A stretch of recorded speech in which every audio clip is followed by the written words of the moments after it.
नमस्कार बच्चों, मैं आपकी हिंदी विषय की अध्यापिका। आज मैं आपको पाठ 15 बिसन की दिलेरी का भाग 3 पढ़ाने के लिए जा रही हूँ। तो पिछले भाग में हमने पढ़ा था कि वो बच्चा जो है तीतर लेके कर्नल दत्ता की उसमें कर्नल दत्ता के फार्म हाउस में आ गया है और जो शिकारी हैं वो उस बच्चे को ढूंढ रहे हैं। ठीक है, तो कर्नल दत्ता कहते हैं जब उनके उसमें दिखाई शिकारी आ गए हैं तो उनसे पूछ रहे हैं, कर्नल दत्ता कौन हो तुम, यहाँ किस लिए आए हो? साहब हम शिकारी हैं, हर साल यहाँ शिकार के लिए आते हैं। अच्छा, तो तुम ही लोगों की गोलियों की आवाजें गूंज रही थी सुबह से। जी हाँ, हमारे पास लाइसेंस बंदूकें हैं, सरपंच माधो सिंह भी हमें जानता है। तो तुम हर साल तीतरों का शिकार करते हो? कर्नल ने मजाक सा उड़ाते हुए कहा। क्या हुआ? कर्नल मेजर उनसे पूछ लगे। जब उनके फार्म हाउस में वो शिकारी दिखाई दिए तो उन्होंने कहा, कौन हो तुम, यहाँ क्या करने के लिए आए हो? तो शिकारी ने कहा कि हम शिकारी हैं और हर साल हम यहाँ पर शिकार करने के लिए आते हैं।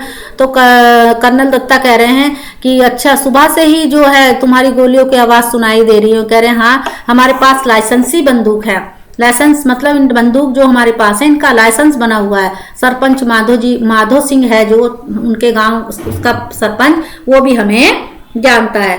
तो वो कह रहा है कि कर्नल बड़े मजाक से उड़ाते हुए उनसे कहते हैं कि तुम हर साल तीतरों का शिकार करते हो? तो आगे देखते हैं। जी हाँ, तीतर भी मार लेते हैं कभी कभी। अभी अभी एक लड़का हमारे शिकार तीतर को लेकर आपके यहाँ आकर छिपा है, हम उसे ही ढूंढ रहे हैं। अच्छा, तुम तो इतने सारे तीतर मारते हो, उनका क्या करते हो? कर्नल साहब ने पूछा। सीधी सी बात है साहब, खाते हैं। दूसरे शिकारी ने जवाब दिया। कुछ रुककर बोला, अब तो उस लड़के को ढूंढवा दीजिए साहब, अब इधर ही कहीं छुप गया है। वो कह रहे हैं कि कर्नल साहब कह रहे हैं कि जो तुम हर साल इतने तुम इतने सारे तीतर मारते हो और कभी कभी वो कह रहे हैं कि तुम इतने सारे तीतर मारते हो तो इनका क्या करते हो? तो कह रहा है कि साहब हम क्या करते हैं, इनको मार कर खाते हैं। वो कह रहा है कि एक लड़का यहाँ आया था, तीतर लेकर यहाँ छुपा है, उसे हम ढूंढ रहे हैं। तो उन्होंने कहा तुम इतने सारे तीतरों का क्या करते हो? तो उन्होंने कहा कि हम साहब इन्हें खाते हैं। दूसरे शिकारी ने रुक कर बोला, अब तो इस लड़के को ढूंढवा दीजिए, वो यहीं कहीं आपके फार्म हाउस में ही छुप गया है। कर्नल दत्ता ने उसकी बात पर कोई ध्यान नहीं दिया और गुस्से से कहा, कैसे हो तुम लोग, हर साल आकर इतने सारे तीतर मार डालते हो, कुछ को खा लेते हो और बाकी को घायल करके यहाँ तड़प तड़प कर मरने के लिए छोड़ देते हो। जब फसल कटती है तब ढेर सारे मरे हुए तीतर मिलते हैं। कर्नल दत्ता ने जो वो लड़के के बारे में पूछ रहे थे उसके बारे में कोई भी ध्यान नहीं दिया और बड़े गुस्से से बोले, तुम लोग कैसे हो जो हर साल आकर यहाँ तीतर मारते हो और कुछ को खा लेते हो और बाकी को यहाँ जो छूट जाते, जो घायल यहाँ रह जाते हैं उन्हें तुम यहाँ मरने के लिए छोड़ जाते हो और जब फसल कटती है तो बहुत सारे तीतर हमें यहाँ लोगों को मरे हुए मिलते हैं।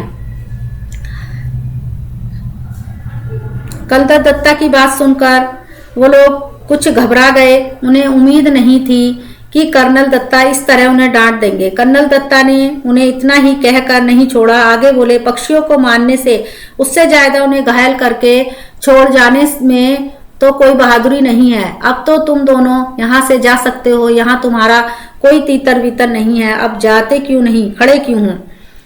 वो जो थे कर्नल दत्ता ने जब उन्हें डांटना शुरू करा तो वो बहुत घबरा गए। उन्हें नहीं उम्मीद माने होती है बच्चों आशा, उन्हें ऐसी आशा नहीं थी कि कर्नल दत्ता उन्हें इस तरीके से डांटेंगे। कर्नल दत्ता ने इतना ही नहीं कहा बल्कि ये भी कहा कि पक्षियों को मारने से ज्यादा उन्हें घायल करके यहाँ छोड़ जाने में तुम अपनी बहादुरी समझते हो। अब तुम दोनों यहाँ क्यों खड़े हो? यहाँ से जाओ, यहाँ तुम्हारा कोई तीतर वीतर नहीं है, क्यों खड़े हो? बिसन चिमनी के पीछे से सब कुछ देख रहा था, सुन रहा था। वे दोनों शिकारी बिना कुछ बोले मुड़े और वापस चल दिए। कर्नल दत्ता ने गुलाबचंद से दवाई छिड़कने वाली मशीन लाने को कहा। तभी बिसन छप्पर से सेट पर होता हुआ नीचे कूद पड़ा। उसने तीतर को उठा लिया और घर में घुसते ही मालकिन को पुकारने लगा, बहूजी जल्दी आइए, ये बहुत जख्मी है, आकर इसे देखिए।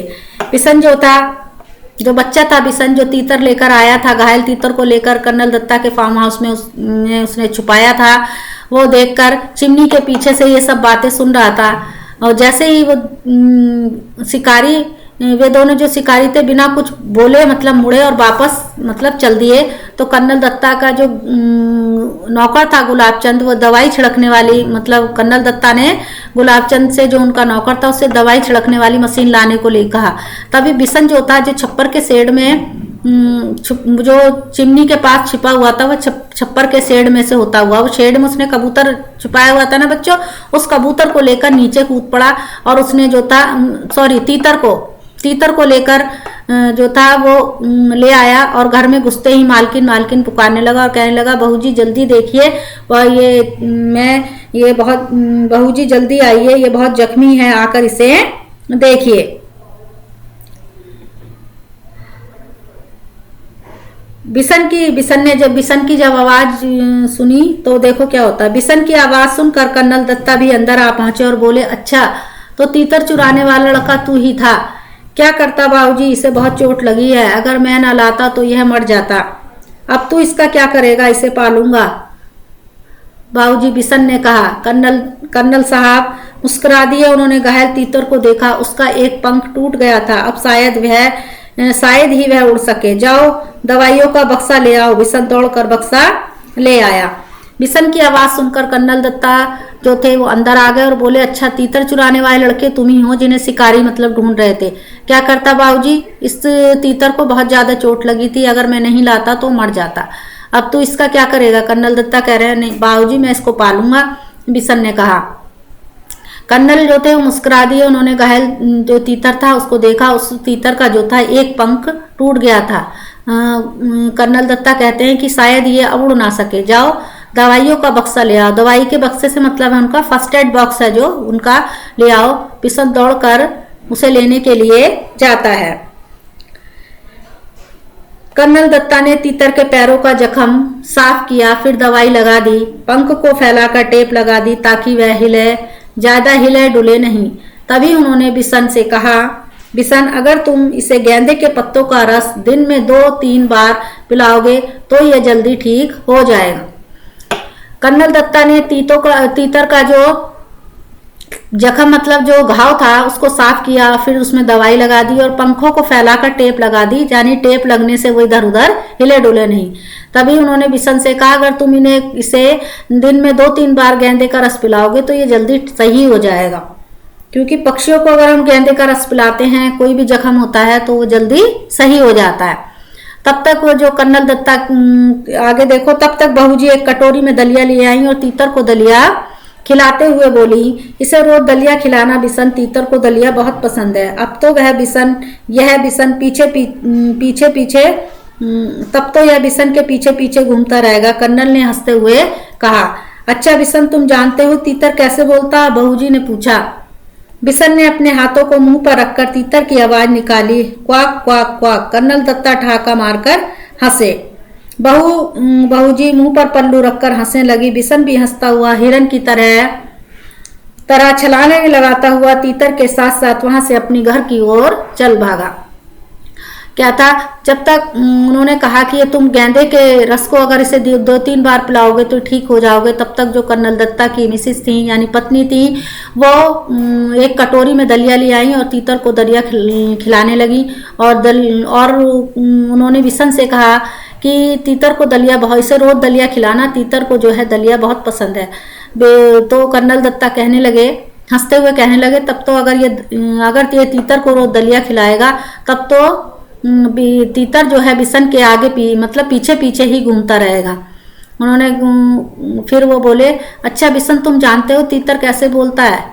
उनकी कर्नल दत्ता की जो पत्नी थी उन्होंने पूछा कि बिशन तुम जानते हो कि तीतर कैसे बोलता है। बिशन ने जो थे अपने दोनों हाथ मुंह पर रखकर आवाज निकालने लगा, क्वाक क्वाक।